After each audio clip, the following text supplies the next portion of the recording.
जोंहा खनेन्द्र हौवा गोदाननि एसे नायलाबायनोसै मा बुस्थु नै हाबानि जोंहा हौवा गोदान जाना फैदों आमोखाया नै नायनोसै दे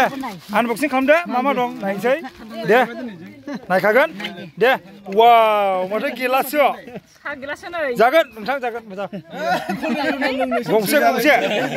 हैद मा गोजाथो लोंनाव जोंखौ हाबायाव मोननायखौलाय फाग्ला नायनायनि ओमफ्राय आरो बेयो बैफोराव मा दं बेयो गाराखौ नायदो आनबक्सिं खालामदो दे दे आनबक्सिं खालामदो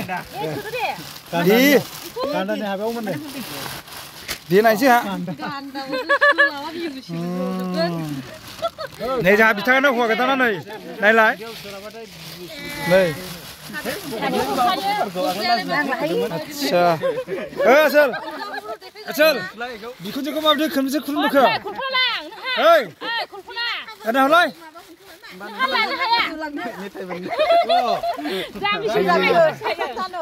नै आना हौवा गोदान ओइ हिन्जाव गोदान बिहाव खोनबेसे खुलुमबोखो नोंलाय खुलुमाखै